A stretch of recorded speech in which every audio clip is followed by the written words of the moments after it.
What? What the heck? What? Why?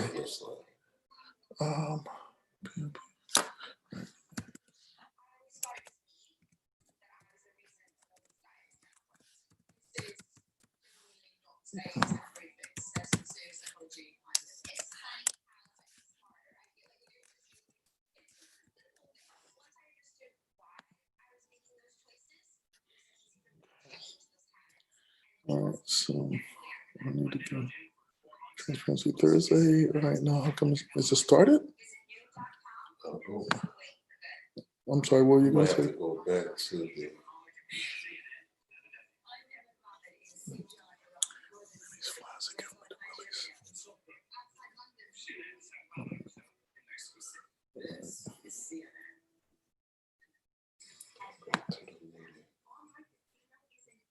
Here's where it's at. Here. That's where I'm at. Okay, so I could go back here. Do join a meeting.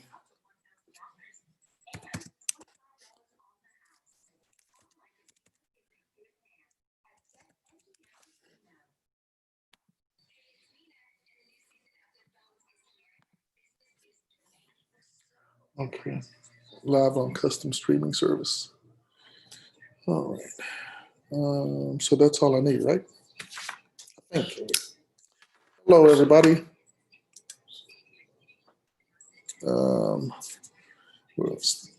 Welcome to Transparency Thursdays. We are going to be dealing with the evolving nature of worship, and that includes understanding and developing the feel, the music, and the sacred content of church service. Bear with us, and we are going to be on with the Reverend Dr. Keith Pelzer in just a few more minutes. All right, Dr. Pelzer has entered the room. We're going to admit him in. We don't want to treat him like a stepchild. Doctor, how you doing? Uh-oh, no sound. Uh-oh, no sound here. Let's see what's going on. It's me. I had to unmute. Oh, it's you? Okay, yeah. How you doing? I'm doing good. What's going on, man? Oh, man, not too much. It's great to see you. Great to see you too, man. I've got the auspicious privilege of having one hero in front of me and another on the side of me. Uh-oh. Oh, goodness. Yeah, that's the pro right there. There he is. Yo, where you get the shirt from, man? Where you get that shirt from? Oh, I made it. See, that's what I'm talking about, man. Listen, when you come on this side of North Philadelphia, you got the gifted folks, all right? That's the shirt right there. That's the shirt everybody looking for right there. He got it. Oh man. Hey, man, thanks a lot for coming on tonight. I really appreciate it. You saw what your friend said, right? Oh, yeah, listen. That's the professional right there. Oh, man. Bro is the professional. I was going to let him sub for me tonight. No, man, we're going to get it done. I can get Rashard. We'll tell him to get it. He's already on the radar, right? You got to interview Rashad for Why Don't You Like White People?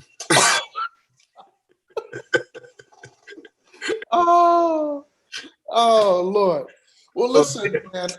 Cook is okay. Thanks a lot, Cook. He was here helping me getting some final things set up. Mm-hmm. I'm glad because I'm glad to be with you tonight, man. You've no joke when I say you are really one of my heroes. Okay. I have great appreciation Uh-oh. for the things that you've done by way of ministry and the things that you continue to do. Listen, I ask you because I believe that your creativity and the way you think will be a real blessing to the people who are serving the Lord under me. It will be a real blessing to them and maybe encourage people to not be afraid, to think outside the box. We can apply what we know as believers in Christ. True. True. To any area of life. It includes the one that we're going to study tonight, but it is not limited to that. Okay. Gotcha. I'm gonna dive right in if you don't mind. No, not a problem. Not a Dive problem. right in. Just here as a hanging out. reminder to those who may be with us tonight, we're dealing with the subject, the evolving nature of worship, understanding and developing the feel, the music, and the sacred content of the church service. I'm gonna start off with something really basic, and you can take your time. We kind of limit the program to about an hour, so we'll get as much as we can in. But the goal here is to give some understanding about where we are, where we're going, and why we're here, and why we're going there. All right. Gotcha. So we want to give some real positive stuff. So can you talk a little bit about what church worship is in the African American tradition? Ooh, yikes. So you need those scholars with titles like yours and other people, but I can just give the Baptist pew baby interpretation. But you said worship, what, like in the Black church for the most part? Yeah, pretty much, yeah. Yeah, well, I think it's undefined, if you will. I would limit it to a feeling that the authenticity of it is really in the life of the individual aftermath. Meaning that I grew up learning praise the Lord, praise the Lord, praise the Lord. And worship really wasn't something that was explained.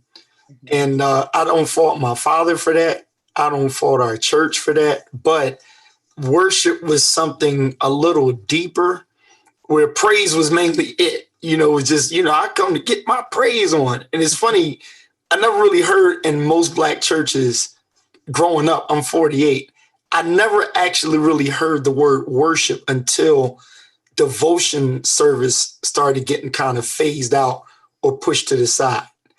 So yeah, so that's just my reality. Now, in my music career or involvement, I can give a better explanation because I played for other people and I started noticing, and non-denominationals more so, or evolving churches or churches that were kind of like pushing away tradition, they pushed away praise and devotional and grabbed more onto the word worship.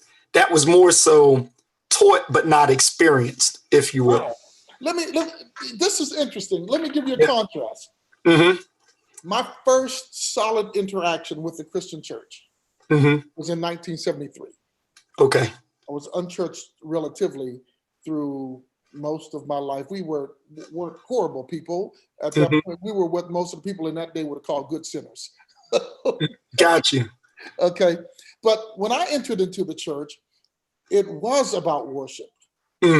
Yes. Got you. It wasn't, and really you didn't have to be provoked. The current, the spirit that was there evoked that from you. It just kind of like pulled that from you. And I'm not saying that because those churches were perfect, by no stretch of the imagination. That's true. But it's always interesting for me to hear somewhat what you said. And also, I think that's where I kind of ran into some pushback and gave some pushback when we first came up with when they first started using this whole thing, praise and worship service, praise and worship music, because when I came to Christ back then, we were praising and worshiping God. Yes. It wasn't defined by the style of music. It was defined by what you were actually doing in the service, including music. So, but that's a real interesting concept. Yeah, that's really interesting. And anyway, man, I appreciate it. And you got. I appreciate you asking that question. No, I appreciate you asking that question because I love talking with you. Like our conversations, I love it because I feel free to express myself. I like the deeper thinking that we do without trying to be deep. It's not some kind of like, oh, let's get super deep. It's having a conversation. And I think with people like yourself, we have the conversation that people don't choose to have. Where like if I was doing a panel, I'll deal with worship in the Bible, and I normally will deal with Psalms 100 and kind of break down Psalms 100, and people will be able to relate to it.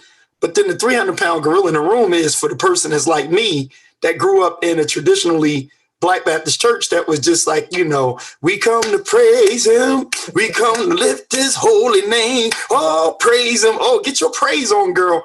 And you don't hear the word worship come up.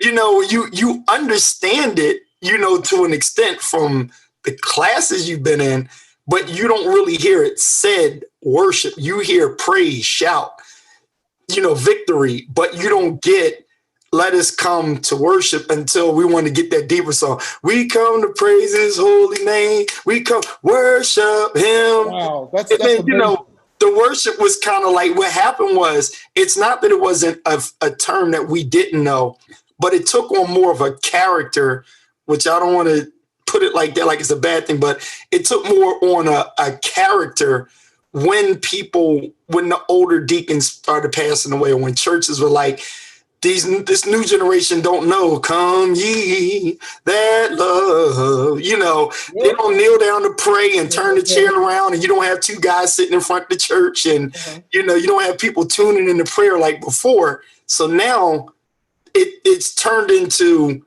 that, oh Lord, we praise you, hallelujah. And then even though you say the word praise, you call that a worship song. And what you're doing really is you're still telling people what to do, but not engaged in doing it. Yep. We had a song that we used to sing years ago. Wow. I had to learn all the songs in the church. They didn't come to me naturally.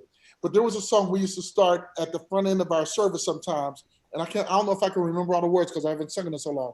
It said, oh, worship the King, all glorious above, and faithfully sing his power and his love, our shield and defender, the ancient of days, something in splendor and something else in praise. But anyway, I can't remember all the words of it, but it was one of those things where we knew. And the interesting thing was we had an older lady who was the organist, and somebody at that time who was probably in her mid 40s, who was the pianist. So we had a mix of what was developing as gospel music. Wow. And what her contribution was as someone who had been, may I call it the old church without being disrespectful, that sang those like, oh, worship the King, and come thou almighty King. Yes. All those kind of songs. We had those. So so for me, it was kind of interesting to come or to arrive at some point on my journey here in Philadelphia, where people were suddenly saying, oh, we're not doing, quote, devotional songs, we're doing praise and worship. Yes. Gotcha. That was weird. Go ahead. No, you hit it on the nose, because I can't even really pinpoint when that happened, but I know that, I watched my dad get pressure from the people when church started getting a little stagnant for us.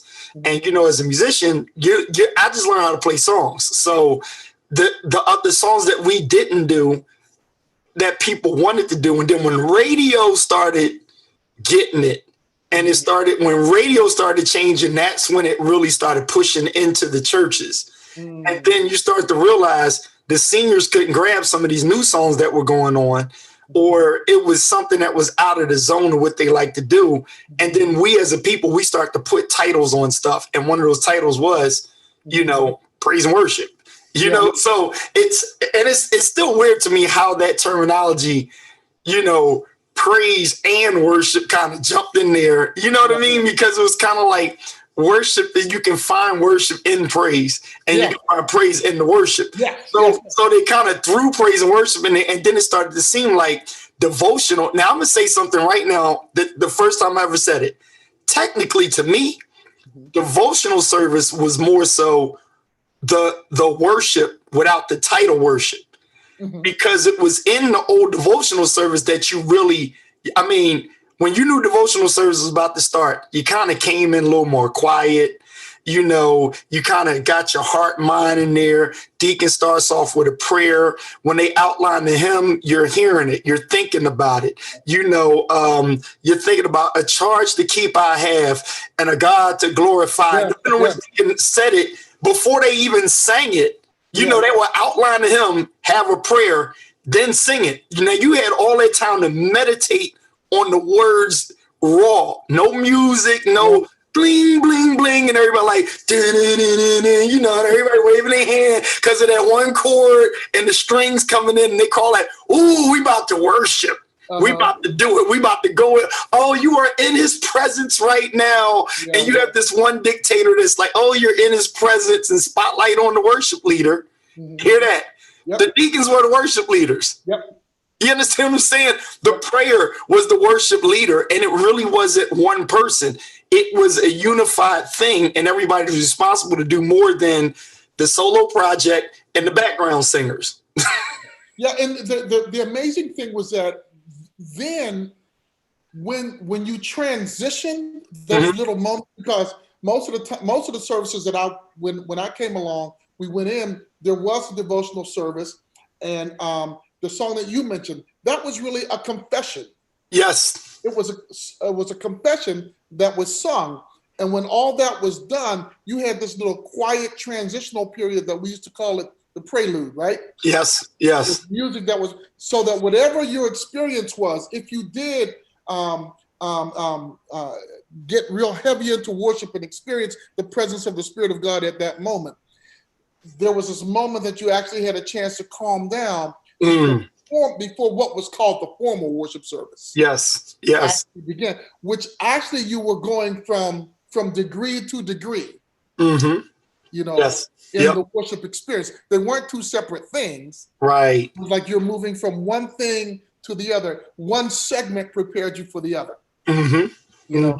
So anyway, man, you really shed a good light on it.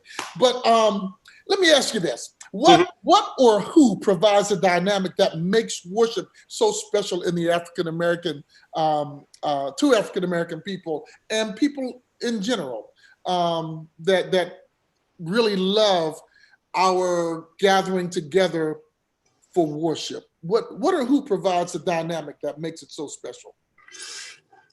That's kind of rough. Now, that's not to push you toward the answer. Well, God is. We know that. Okay, got you. So we're working under that premise. Now I think we're in the pandemic, and I didn't want to rush into that word, but the pandemic has robbed us from the jump into the atmosphere and keep trying to fix the sanctuary or the service with people. Our dependence on the musicians, dependence on the singers.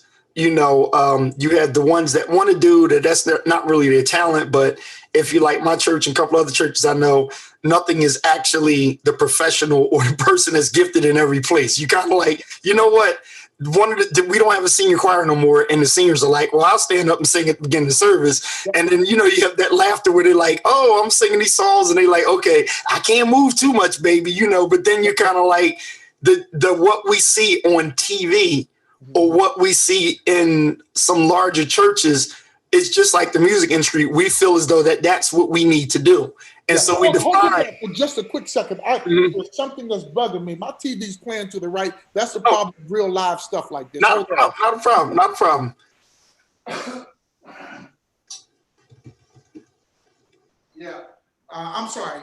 I hated to interrupt the flow of that thought, but go ahead. No, you're fine. And the thing was, when we define what we're doing off of that, and so to answer your question, the drive of it started to become mind you, we start putting out worship records. You know, so when you have a worship record, people that don't know, so you got a couple of problems. You get people that start coming into church, or they're trying to find a church home, and they don't have a problem with the preaching or the pastor, but then the experience, the rest of it around the sermon itself is an experience in church. That experience some people were really getting into the place where you have to get me there so I can get to the where I need to be. And so they don't look at it as we come to worship. It's kind of like I'm here and I'm in worship if you get me there. And so the you get me there is dependent on the music ministry and the worship leader.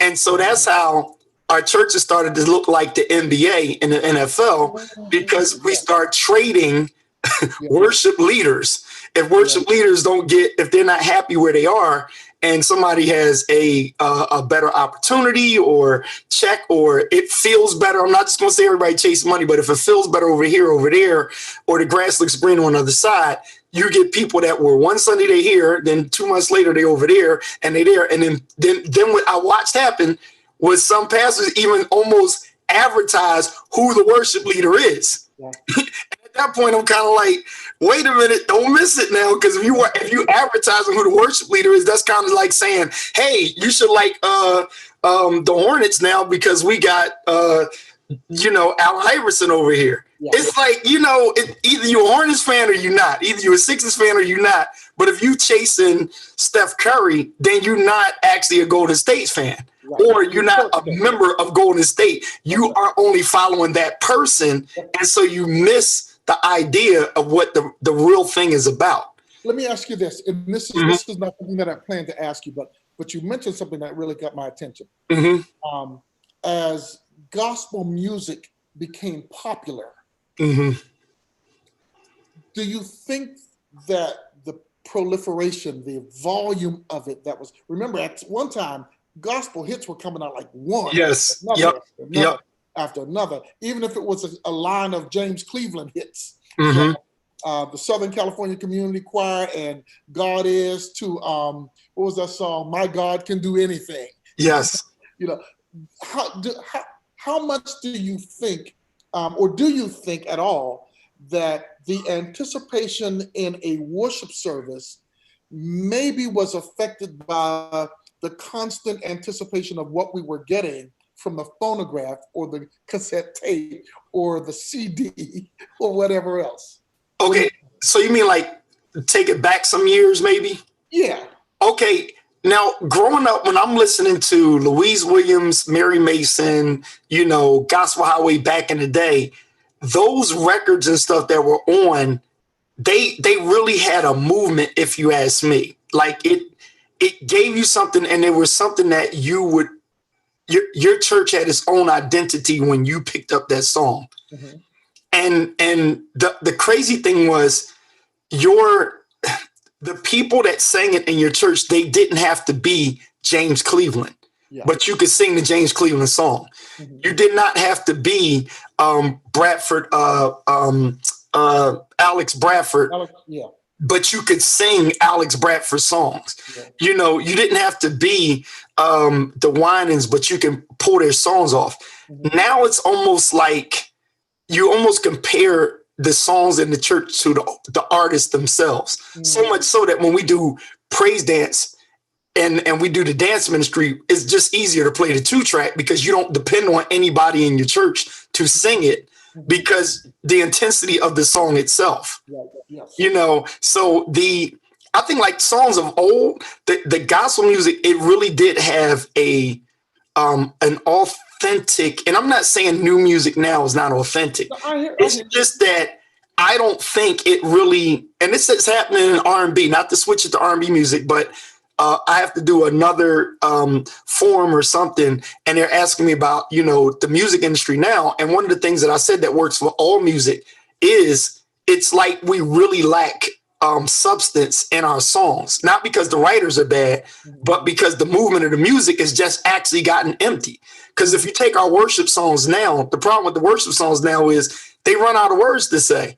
They just go, oh, you're excellent, you're great, God, you're holy. And we kind of stuck. We missing some of those words with how you going to pay your rent. All your money spent. A little bit. Ooh, you got a light bill too. She even came out too. Now the baby take care of me. Like, we're missing those songs because we're only like giving oh Lord, take me to that place. It's like, I got you, but where is the fight song of "You Are My Rock"? And it's not that they don't exist in what we call as worship music now.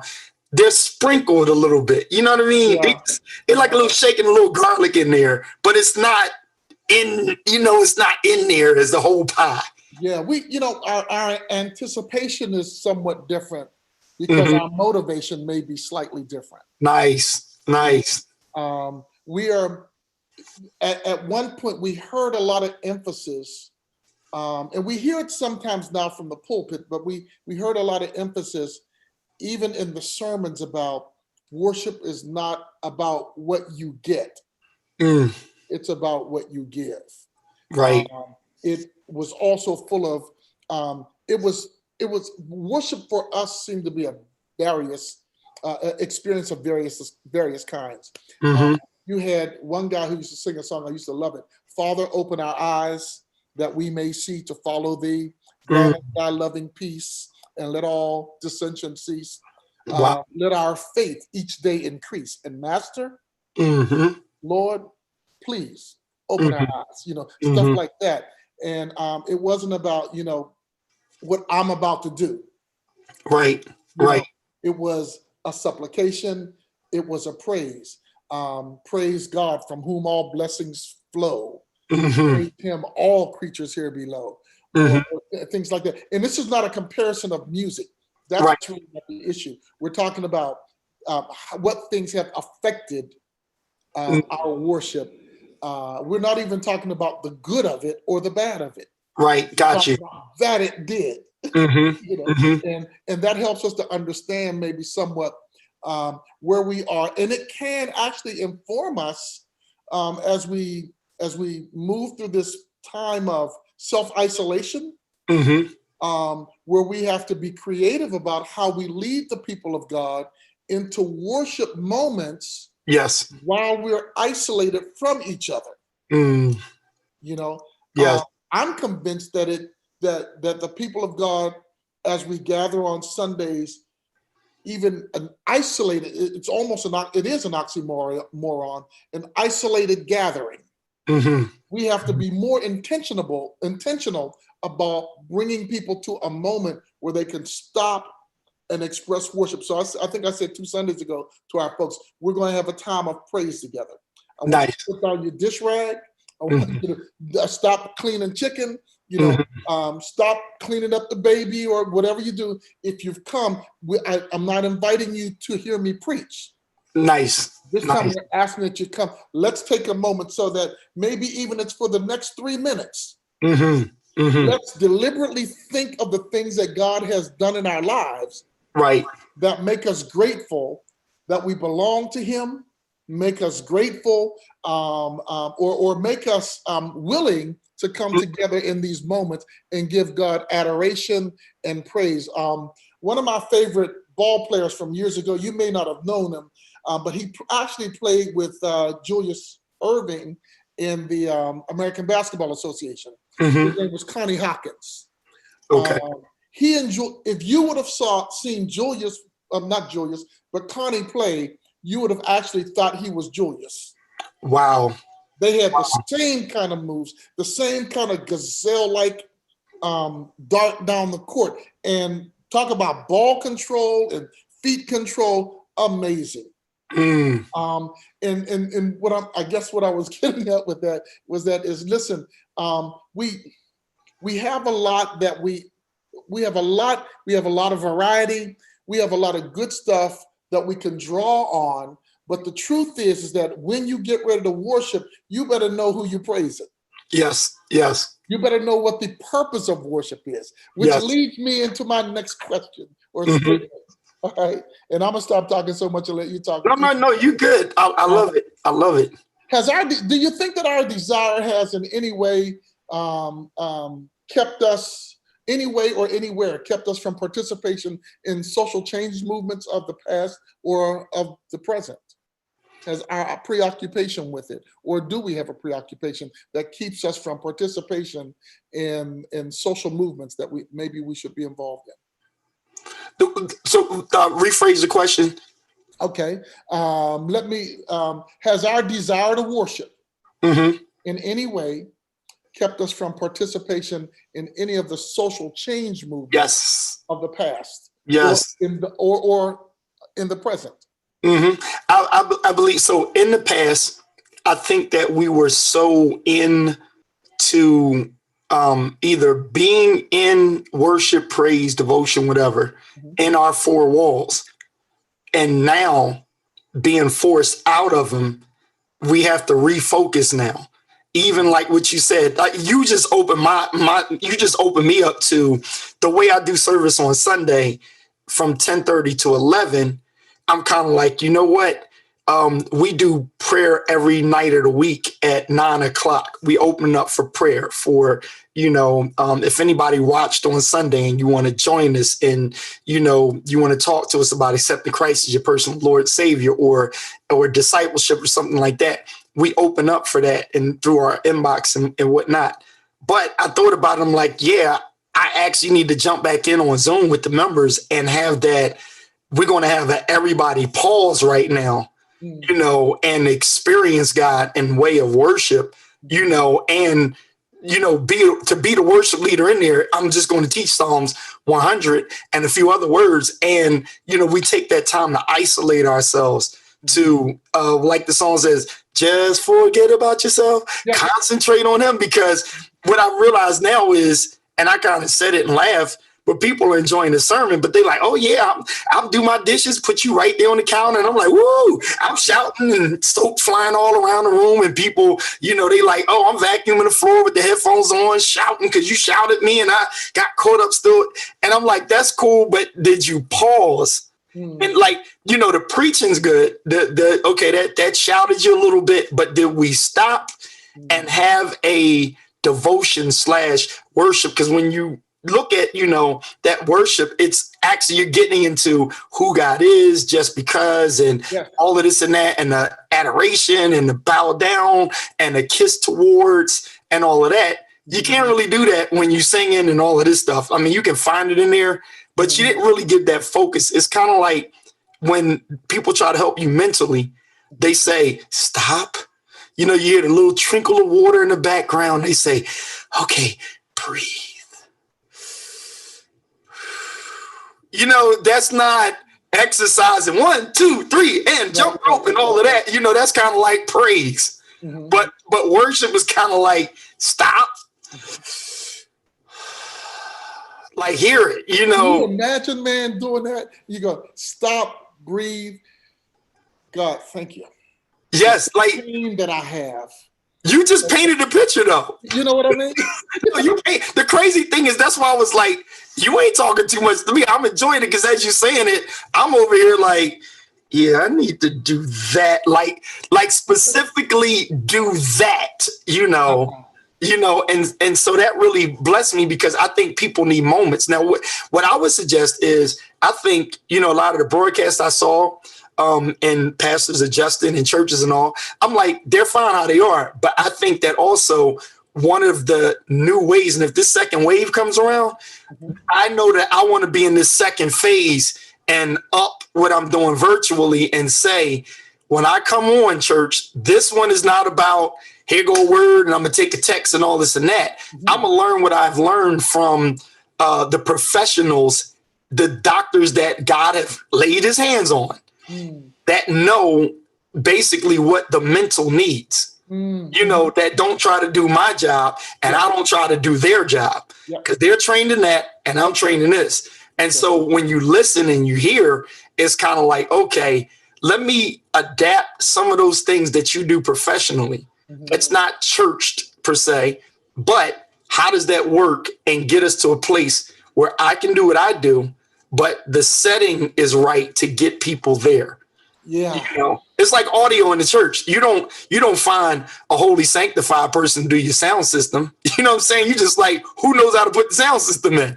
And then they set the sound system up on how they know how to set it up to get it. And then you're the one that got to use it after the setup is right. So sometimes if you set the people up from the audio to visual, the guidelines or whatever, because you got to have Zoom etiquette with church folk too. Yeah, you Everybody, hit the mute button. We're going to set this up. Everybody be mindful. Make sure you can hear me. You got to give all that etiquette. That's not a Bible scripture or a prayer. It's straight telling people this what you need to do so that we can get to this place. And so you saying that just took me there to that place. But to answer your question real quick, to answer your question directly, like you said, the preoccupation that I think we had is we kept chasing, trying to get church right. And then God interrupted all of us. Yes. And then it caused us to see what's going on. So things that you and I had talked about before, some people were scared of the word social justice in church, but you can't actually ignore it. No, you can't. Because you're going to have people coming to church, whether it's coming to church online or coming in the building. When Michael Brown was killed, people were coming in church. You can't just dance around all of that and not say nothing. And some people ain't just ready for let us pray for the family of. It's kind of like, and how great is our God? People aren't asking the question, how do we deal with other people of different color that got the same Bible, same faith? Are they affected by this? Yeah. That's I ain't going to start that, but a whole load. That's a whole load. Look, again, so on the heels of that, then how should our worship experience prepare us for public participation in social issues? How should our worship experience prepare us for public participation in social issues? So the preparation is simply like in Psalms 100 verse 3, know that he is God. Yeah. Know that the Lord is God. It's he that has made us and not we ourselves. So our push on that is we can jump all over the place, the author and finisher of our faith, different things like that. That worship experience, when we focus in on who we know God is and our connection with God, that prepares us to get out into the world in the presence of our people. And what that does is, if we think spiritually minded, we kind of can ignore trying to decipher and discern who's racist, who's not, who's against, who's for, and we can get with the task at hand. To me, what that also does is allows us to understand that we're pastors, not politicians. In some cases, we're God's people, not politicians, or those who are in politics that are God's people. You're still coming from my belief controls my behavior. Yes. And so if I only go on behavior and I ignore my belief, then I just start to, become a problem to society. But if my belief controls my behavior, then I don't even roll with the guilt of people that I offend. I'm able to get on television and say what I got to say. I'm able to get out to the streets and say what I need to say, because the worship still has a place of preparation for us to prepare us to function in society. And that's something that it might seem light, but I will push that. If not, why open the doors of the church? Because what is the church going to do for me? I'm wasting time up in here kumbayaing with everybody if it's not really doing anything. I really have to know that it is he who has made me and not me myself. And to start the week off with that is awesome. And I think sometimes that the church has to reorientate themselves from thinking that Sunday is the last part of the weekend into thinking that Sunday is the first day of the week. That's good. Yes, sir. All the stuff that we're going to face because we've been in God's presence. Yes. So we're ready. We're ready for the events of the week because we've been in his presence. Yes. On the last day, from the last day going into the first day of the week. Yes. Sunday. And so we start our day off with that. I'm glad you said that real quick, because when you said we have to get our mentality on, it's the first day of the week. It is the first day. Right. That's awesome, because I always looked at the end of the week is church, but the beginning of the week is church. Mm-hmm. So my identity of any week was always based on Sunday. Mm-hmm. So it was something that I looked forward to get to, Yes. but something that I was strengthened from Mm-hmm. at all times. So it's always like that groundhog effect that keeps going, where it's like, no matter where I'm at in the week, I have two pushes. One push is that from which is behind me that propels me to get to the end of the week, which is actually the beginning. Mm-hmm. And then when you get there, it was kind of like I would walk into church on I made it through the week, but I'm starting the next one, but it all takes place in the confines of Sunday. Yeah. And so again, back to your question, that worship piece is, I think that's what most people are missing right now. And we just have not really found a satisfying way to understand worship without people. And that's where one of the problems are, because even though people would go into worship service, or they'll be in church and they say, oh, we're going into worship, or we come to praise God, whatever, a lot of people are still stuck with, it can't happen without being right in the room with somebody. Of course, the main go-to is, where two or three are gathered in my name, there I'll be in the midst. Like, I got you, but that gathered was the scripture really giving us a Wonder Twins power activate, where you got to actually physically. There's a funny twist to that too, because that text is quoted in the context of conflict resolution. Nice, beautiful. Not in the context of worship. Right, exactly, and that's the crazy thing. So this is crazy to me. This pandemic situation has really, to me, opened me up more to what connecting spiritually means. Because if we look at how connected people are right now, it's really going to challenge us when we are in a place where we can come back together and see one another in the same room. And we have to challenge ourselves to say, if we're in here to gather and begin, service and worship God, am I really paying attention to your suit? Are you really paying attention to my shoes? Are we really looking at what the choir is wearing, or who's wearing what, or who's dressed up or who's dressed down? Because when we're here in this environment, we only have the picture behind us. We can't get that much into detail. So once I look at you, that's pretty much it. And so whatever we join on here to do, we can go right to it. And so, like, the challenge you put out there, or what you mentioned that I'm challenged to do, is, when I show my face on the Zoom to my church members and just say, hey, we're going to take this time and really focus in on worship. We're not preaching. We're not doing a Bible study. We're going to worship God, and we break that down. That really puts us in a raw place of perfect training before we get back in the sanctuary to identify. We're not waiting on the person up front. Like the praise team is not Boys to Men and Destiny's Child. You know what I'm saying? It's like, we're not here for a concert. This is, let us worship God together. Yeah. Actually, yeah.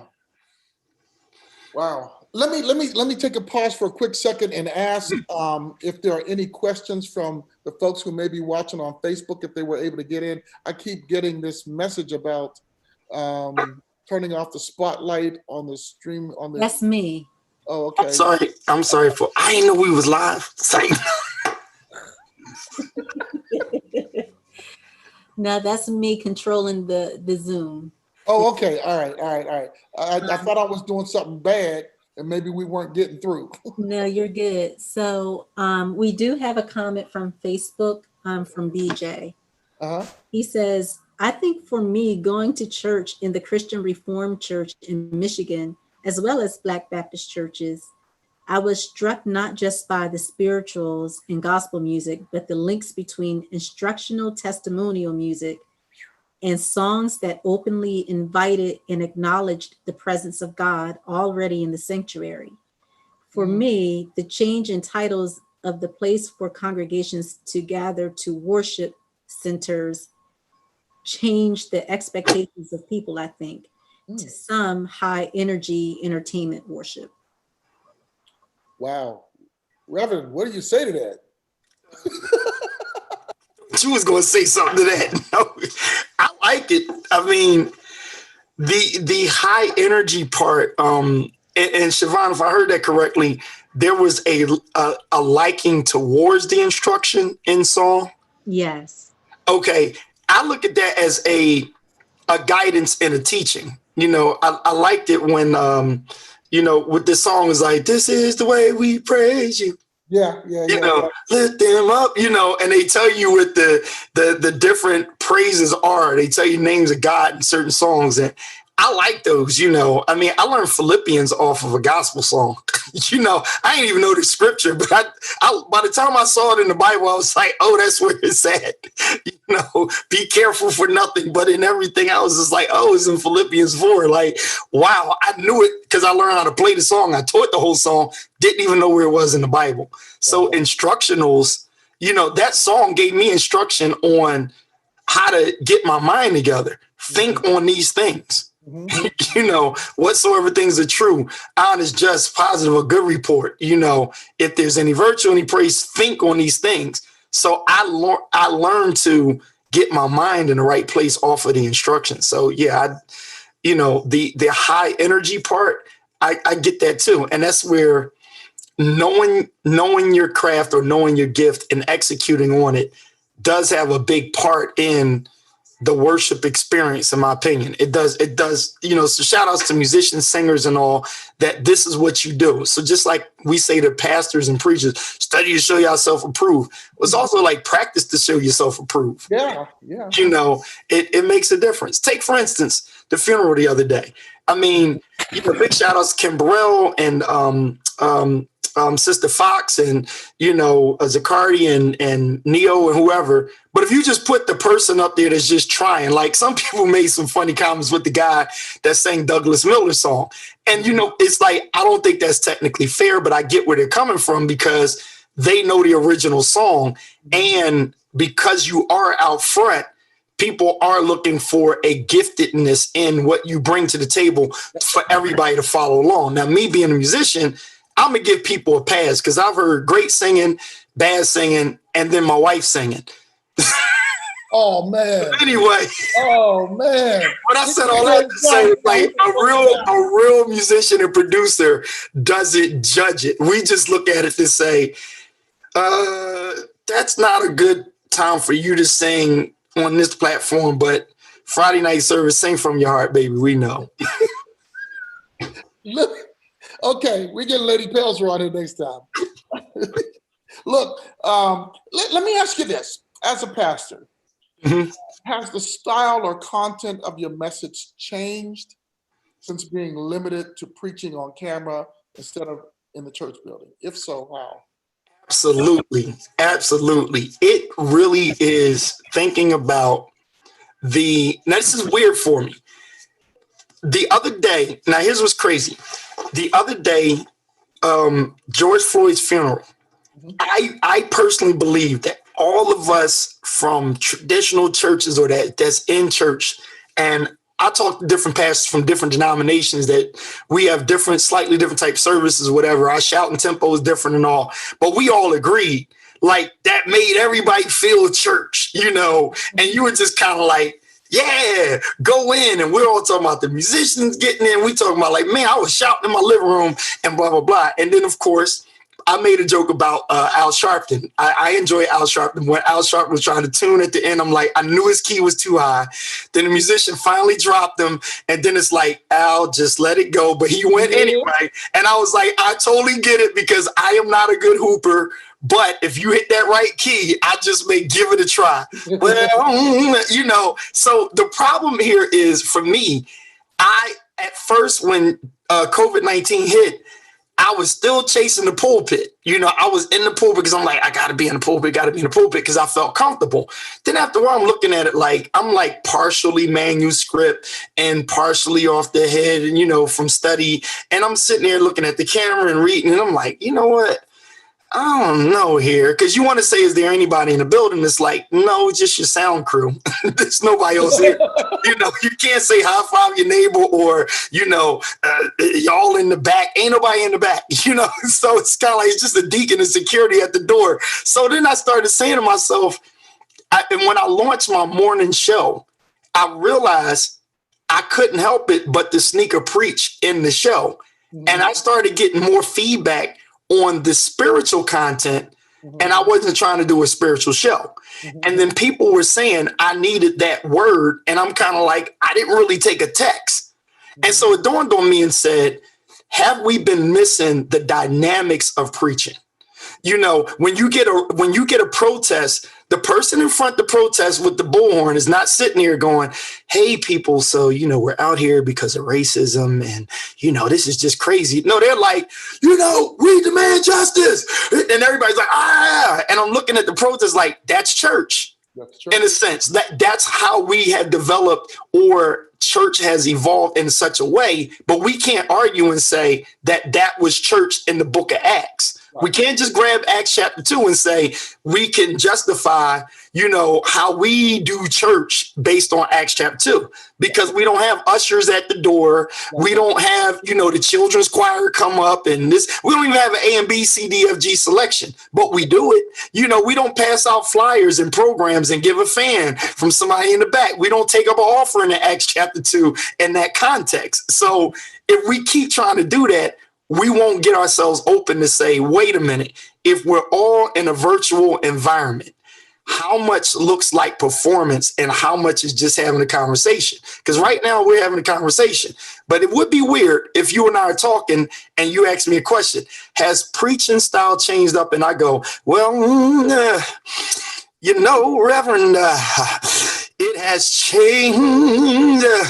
Y'all don't hear me. You know, at that point, I mean, I got to ask myself, if my bowling buddies and the people that are of my 3,000 Facebook friends look at me on Facebook Live, are they actually understanding the context where I'm coming from? Or is what's the conversation I'm going to have to them? So I look at the Bible, Nicodemus, the woman at the well. Mm-hmm. We don't get a tune up in that. Honestly, we can tune it if we want to, but we don't have it in there. And we use those for evangelism, ministry, or teaching about Christ. So it just hit me. And for me, and I shared this with a lot of other pastors, I said, listen, more than likely, when I get back in Southern Baptist Church with the members, I'm probably going to holler. Mm-hmm. I'm just going to keep it 100%. I'm probably going to tune like I never tuned before. Mm-hmm. I'm going to try to figure it out deliberately.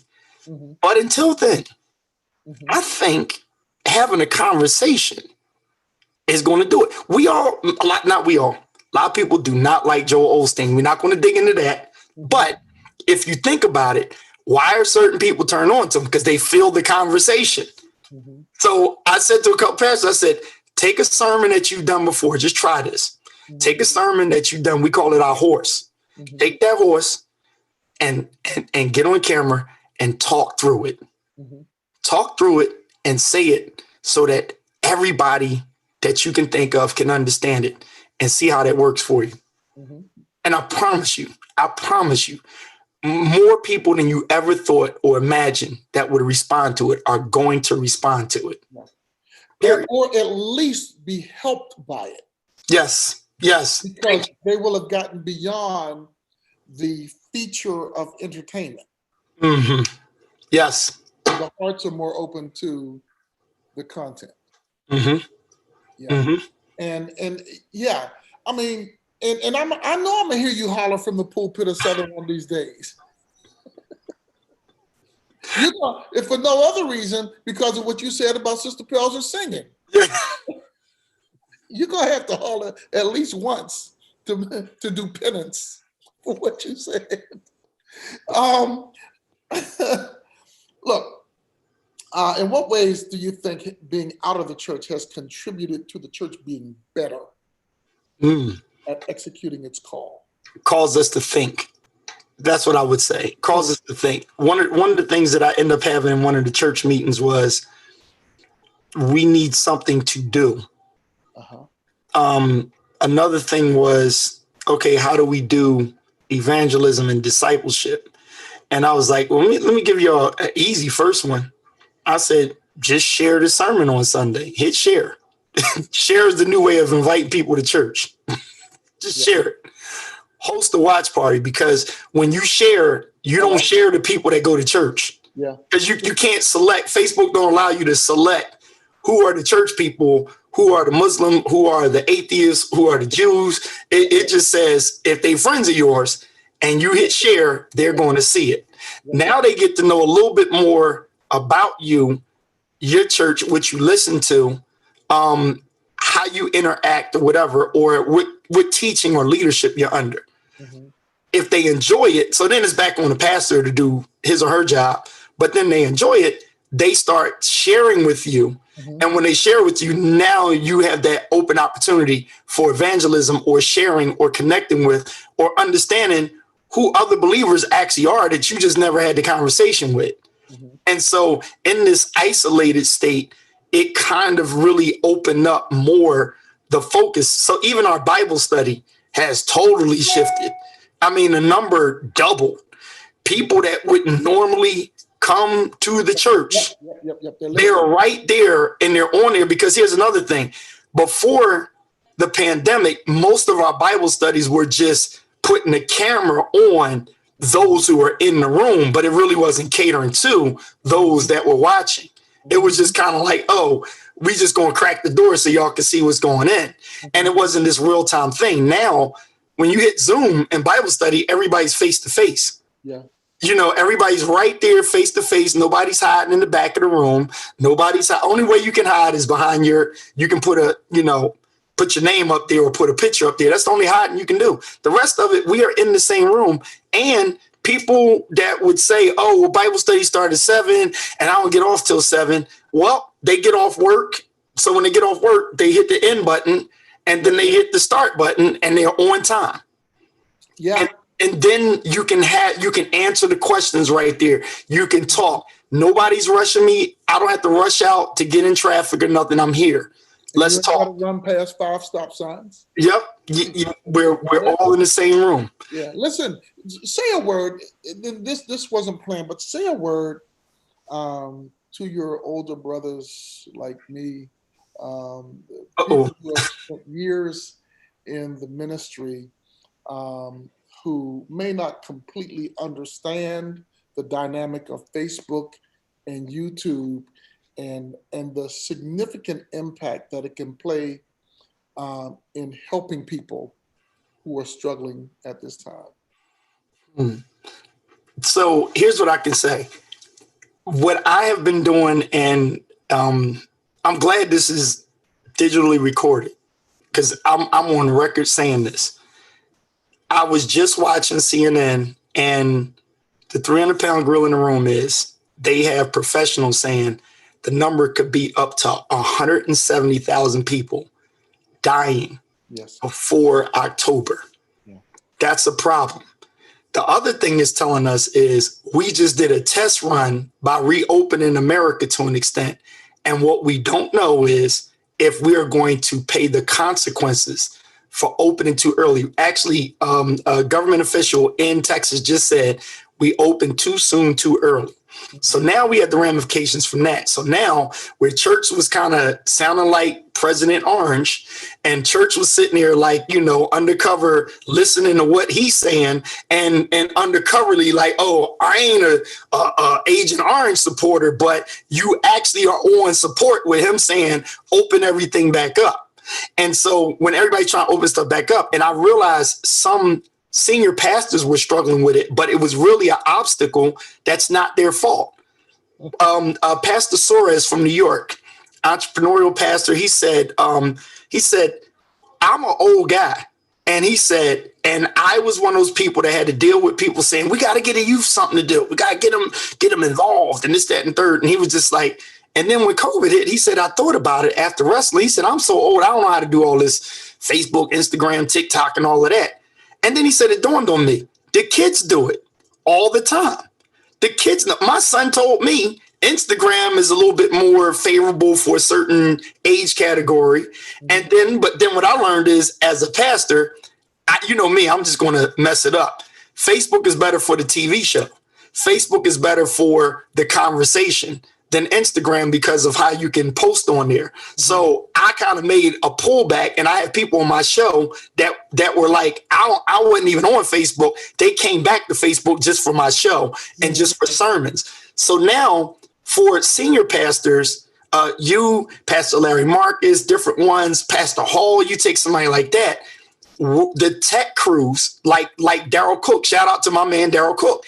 That's what we're supposed to do. We put y'all on cameras now. We take that talent, technology, and make y'all, excuse the word, we make y'all look sexy on camera. Okay. That's our job. Our job is to treat you like Yuki Washington and put you on TV and present you the best way possible. I don't care if you want to do your sermon in a car, if you want to go to the park, if you want to go on a rowboat or whatever. We have the technology and stuff for it. The word is not changing. Now we have the opportunity to pick your brain in the Nicodemus conversations. I can't stress that enough. The Nicodemus conversation was totally about wisdom with Jesus Christ. It was totally about wisdom because Jesus did his whole teaching and stuff. And Nick was like, yo, I need you to give me the commentary, the Christ commentary on what you just said. And so he had to have that one-on-one conversation. The woman at the well, it's a scene. It's a setting. Come on. When women preach it, everybody like to set that scene, then she came out there and there she is at the well and she got her jar, the woman with the issue of blood. We're creating scenes now. And so now if we always watching our TV, we Netflix and chilling and watching the news and watching the show or going to the movies now, this screen is setting things up. It's a production. How do we produce the senior pastors to talk? How do we, first thing is, if I'm producing it, I'm going to let them know, listen, okay, I'm going to let you holler, but I need you to just talk to everybody real quick because we need to hear those conversations. So that's just one of those things where you're not obligated to know the technology. A lot of people already know it. There's enough people that know it that now it really is time for the church to help. I said something to a couple of people in another forum that I was in. They asked me, they said, what would you tell the church? And I said, listen, deacons, you need to talk to your trustees and say, pastor needs a camera. The church needs a Zoom account. Invest in your pandemic platform is something that I told everybody, because it's not a bad investment, because even if magically or spiritually God just says, boom, here's a vaccine, this is all over, the people you may have picked up in the pandemic platform, they may not be the people that's going to come into the sanctuary. So now we have to even expand on how our worship is experienced in the sanctuary to translate to the people that's only going to be on camera. And so now how that impacts people who want to be members from a distance. Yes, exactly. Because what, one problem I talked to some people and they were arguing that point of, well, and I say, you know what, you would take that money and call it membership, won't you? So let's not say it can't happen, because you'll make it happen if you understand that tithing member, is handling your mortgage. Yes, sir. You will figure it out. Trust me. You will figure it out. There's no doubt. Listen. All right. Well, listen. A lot that I had, you've already answered. So I'm not going to ask some of this stuff, but here's one that I think you could take some time and help us to synthesize, to understand, to better utilize. All right. Explain what you believe are the positive contributions of the hip hop style of music or its culture to the progress of Black worship. The positive. So what I will say is, so here's, I can nail this quick. In my experience, in an interview I actually have coming up, I'm going to have to talk about, being in the church and from the church and my involvement with the music industry. I've run across a handful of people, not a lot, that they're like favorite producers and songwriters of mine that have no church background. Like they just straight up like, I just grew up in the street. They wasn't even Muslim or Christian. They were just like, I just grew up in, I was in the hood or I was from here or there and I didn't, and I learned how to play music and started producing. But the vast majority of them, they have background or some influence by the church itself. And so I do want to give the culture of church credit that there's an impact that it has had on a lot of people that are out there in the industry that may have gotten out of church, left the church, whatever, but they always will give credit to that sound.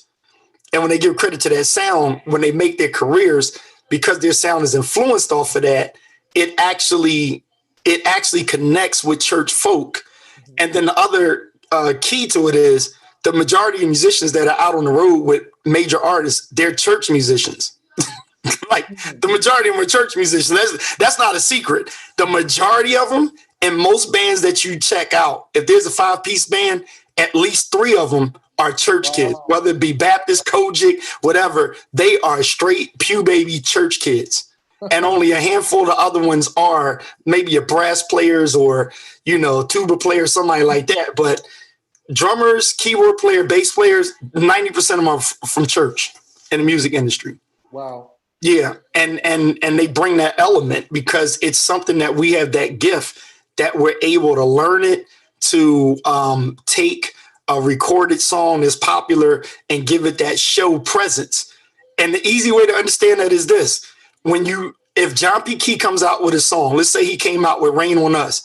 Mm-hmm. If you go to 5 different churches in Philly, the song's going to sound different, but you're going to know what song that is. Yep. Because depending on where you at, the swing, somebody going to add a swing, somebody going to add a different note here or there, and they'll shift it.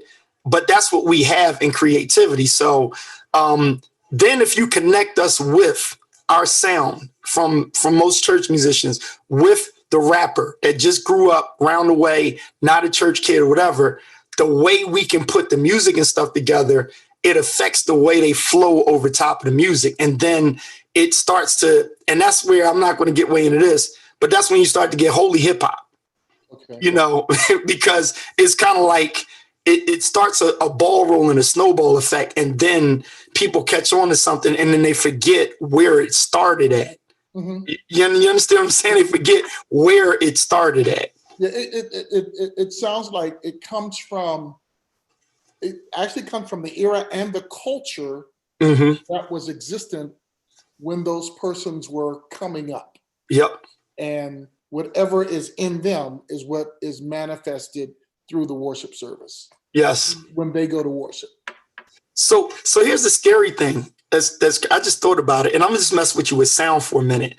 There's a song I did for Will Smith that he wanted something raw, and it just dawned on me because I was in the studio and the floor was wooden, and I thought about, my mind just went, and I went to a family reunion, and we were laughing because we had to have rehearsal at a church where the piano was just a straight upright piano, and the church had a wood floor.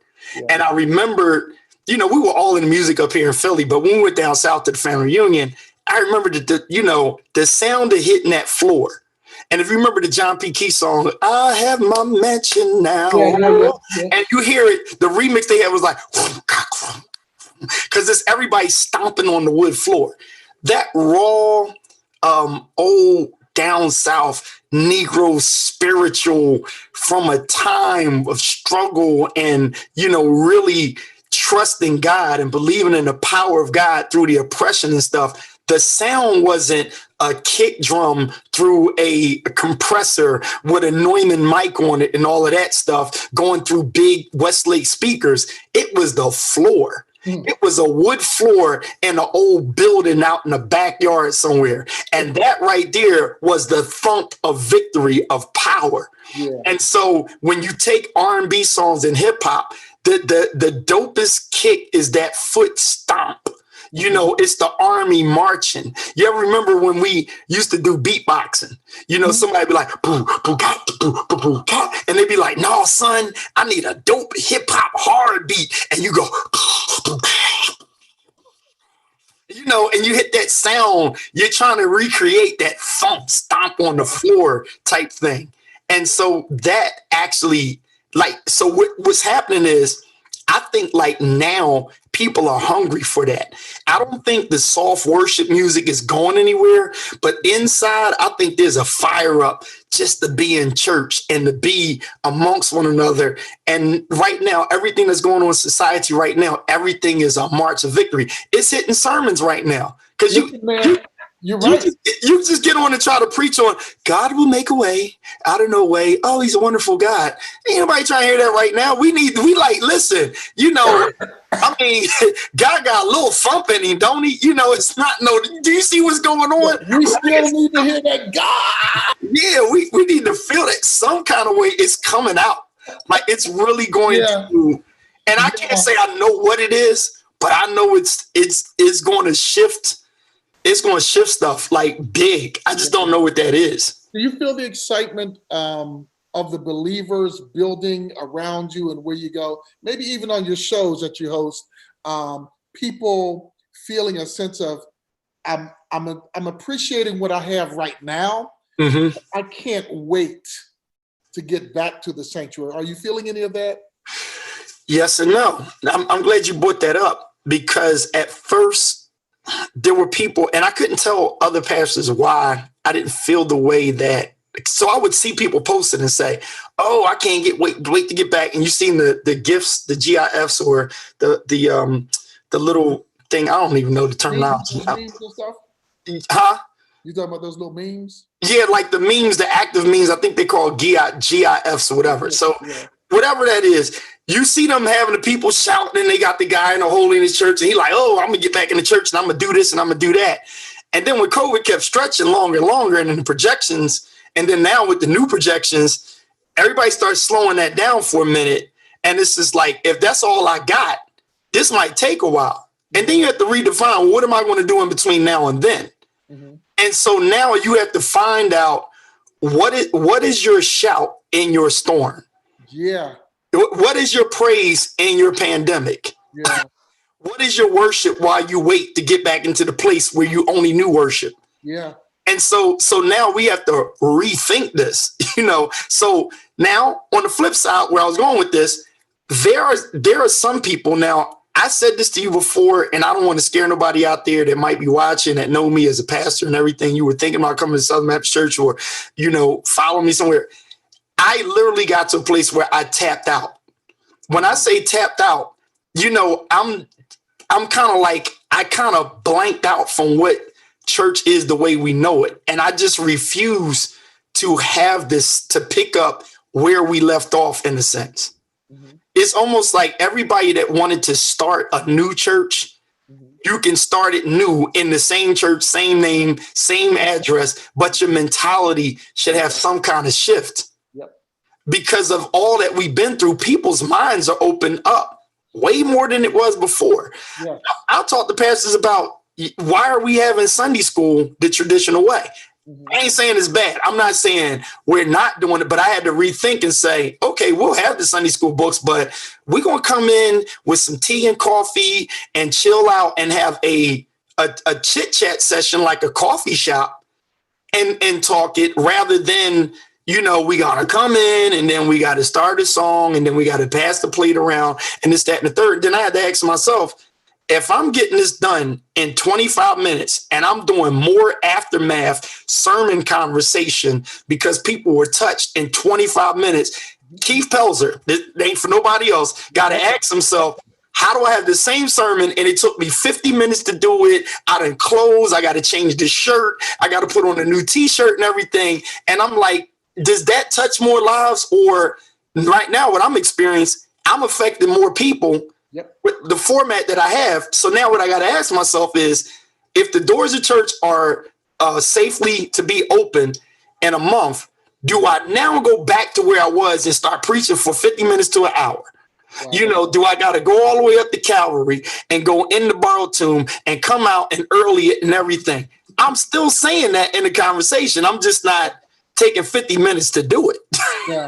Yeah. And with Sunday school too, like we started a little bit and we're leading toward doing like book clubs.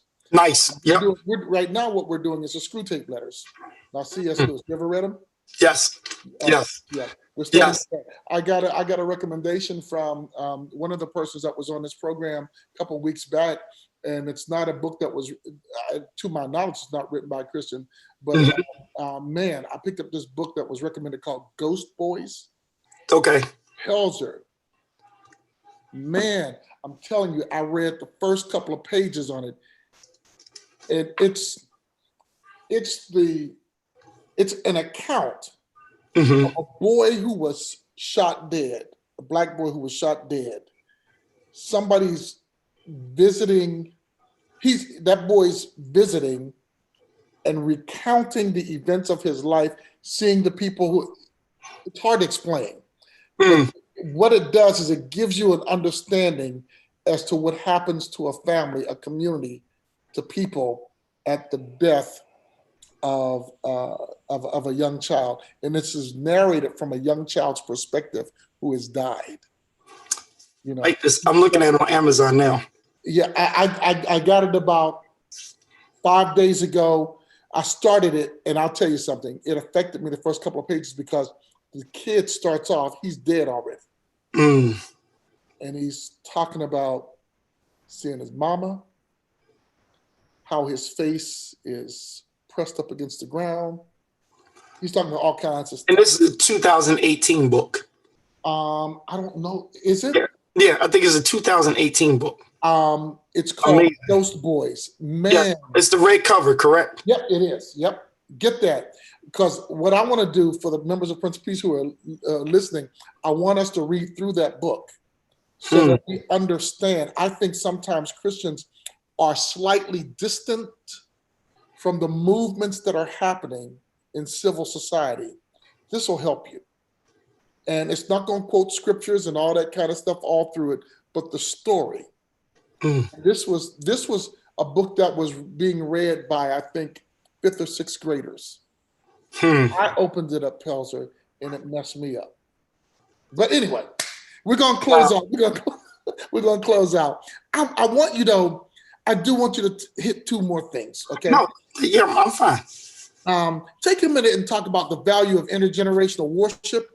And if you can, include in your discussion the integration of the many styles of worship and music from different eras and how they can be used together as we work in our attempt to edify everybody who enters into our worship service.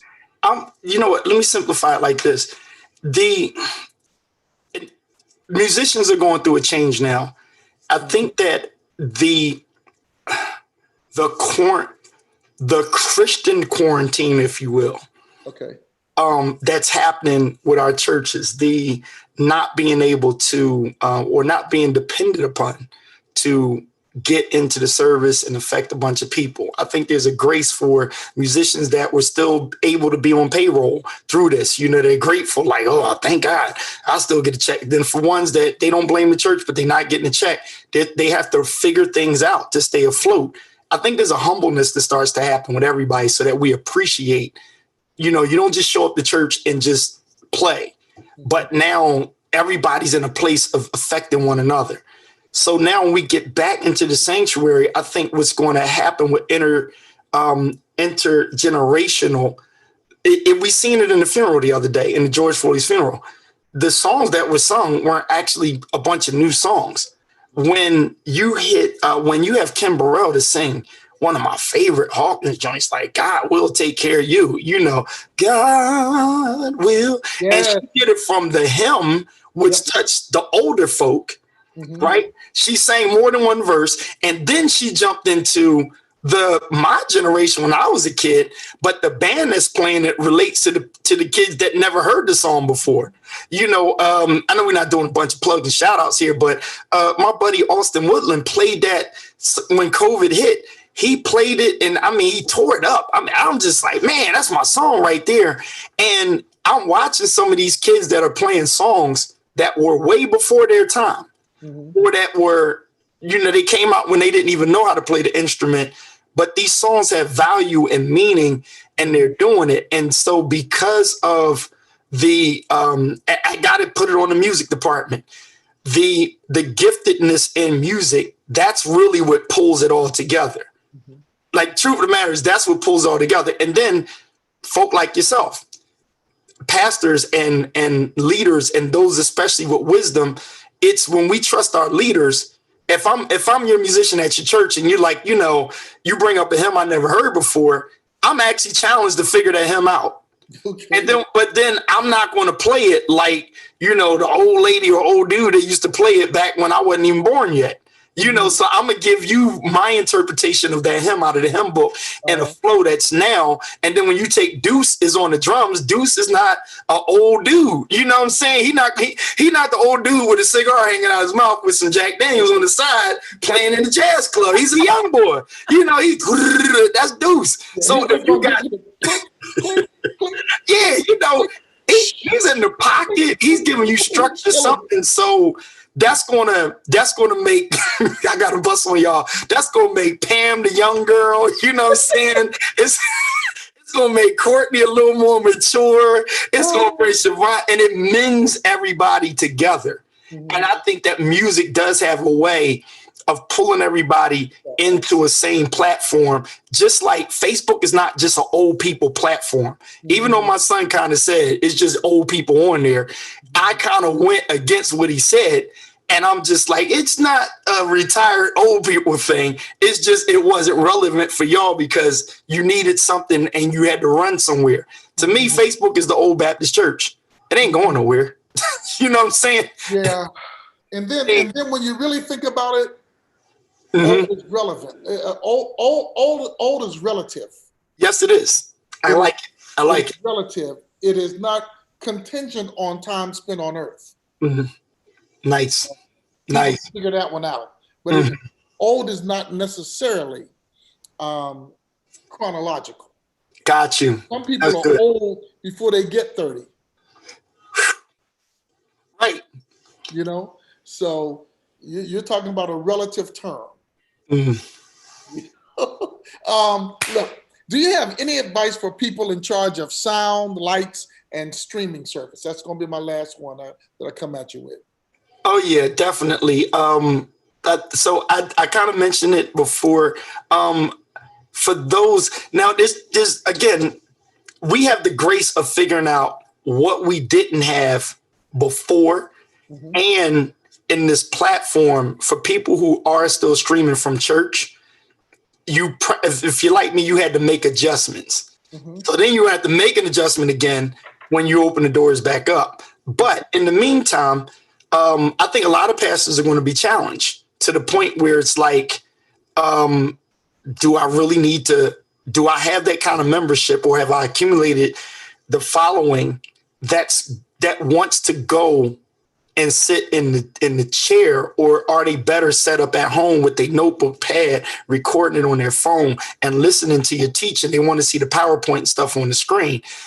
If that be the case, then again, the phrase I said before, you want to invest in your pandemic platform, which means that, you know, you want to have your lighting a certain way. And the way I said this to some pastors that I was on a Zoom chat with, I said, let me ask you a question. You know, do y'all just throw on any old suit? And, you know, I'm like, how many people will go to Boyd's, or how many people go to at least get a tailored fit or get it adjusted?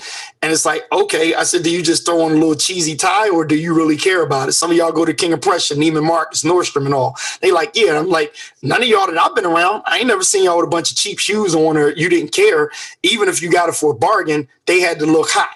And they looking like, yeah. I'm like, do you just put on a black suit every Sunday, or do you switch it up? Switch it up. Well, if you invest in your way you look, then you should invest in the way you look. Wow. Good stuff, man. Okay. I'm just like, you know, don't cut it short. When you first started pastoring to the young preachers, whether you a robe wearing preacher or not, they present you with a robe. And then on the, you know, first Sunday, you throw a robe on, you throw a white robe. Oh, Reverend, you need a black robe for funerals. You need a red robe for this. You need a robe for that. Well, we buying all these robes and stuff that you just leave in the closet because you want to show off your new jacket or it's dressed down Sunday. If you do all that investing for how you look in the pulpit, if this is the new pulpit temporarily, you should care about how you look. Hey, listen, man, I'm telling you, I've been checking out ever since we started. You got it going on. I've noticed how you got the camera aperture set. so that your background is blurred out a little bit. You got some light up front right on you, giving you the right light, highlighting all those features that Tina Pelzer has invested in all these years. I got the mic hanging down. I ain't even trying to call out how much I think that one cost, but you got some good gear there.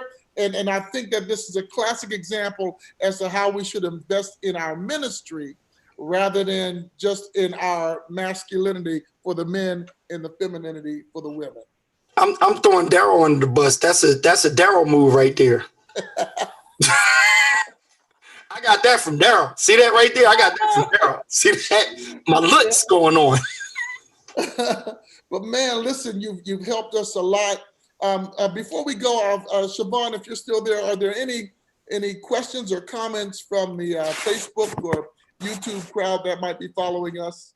I'm sorry, you messing around with me, you probably lost friends. She's getting ready to say something.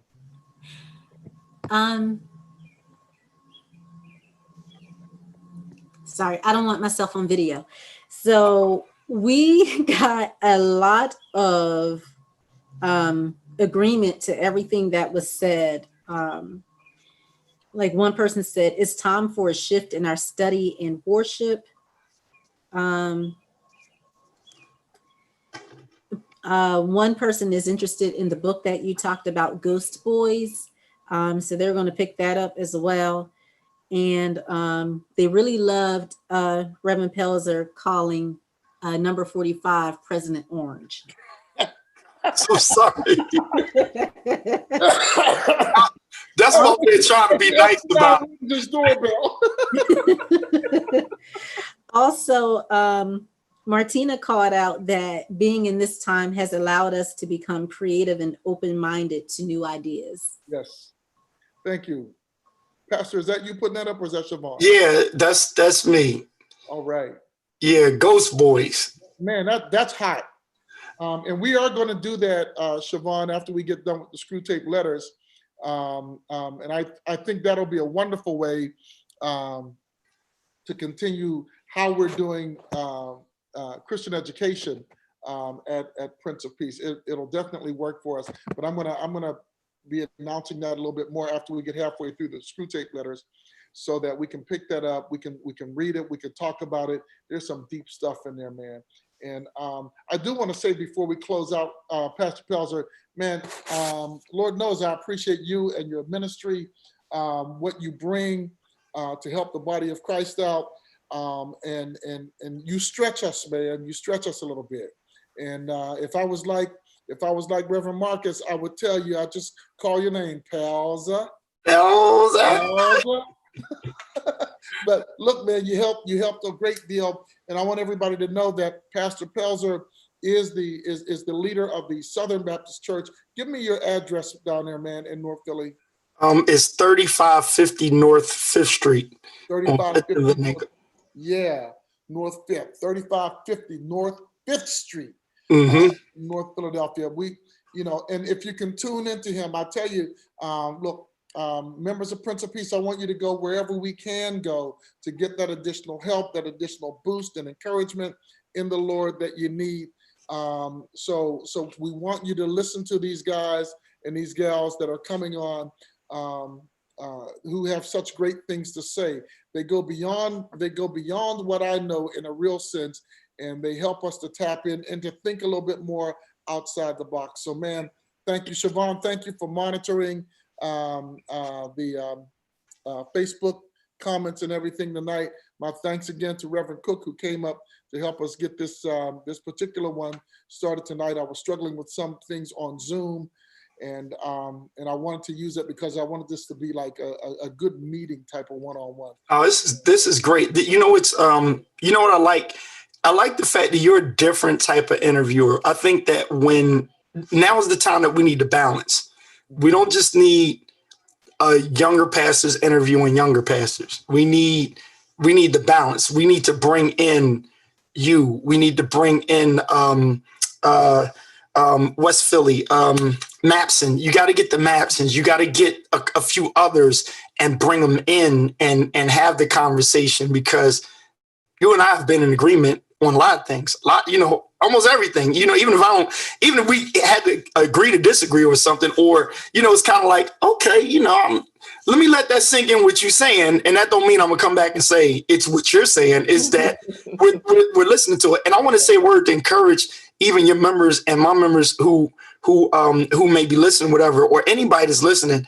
The crazy thing, something you just said, I was excited about the fact that, people are going to multiple churches, and somebody brought up a good question. They said, well, you kind of want to encourage people to just be listening to any broadcast. I'm like, you can't really control what everybody's doing, because people that have friends on Facebook, they'll end up receiving regular statements as a sermon.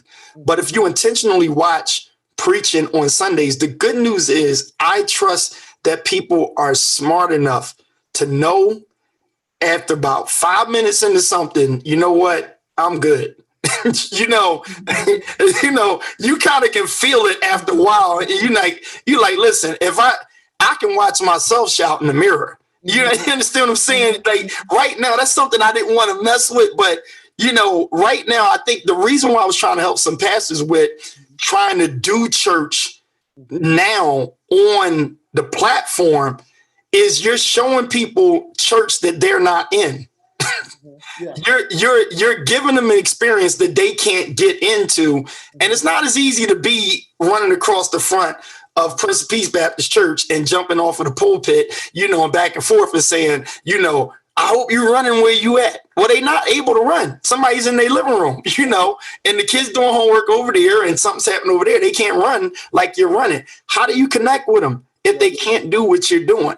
Yeah. And so that entertainment piece was just kind of, but when you're watching, you actually take, I like to say it like this, go to your church first. Get the word that your pastor has for you first.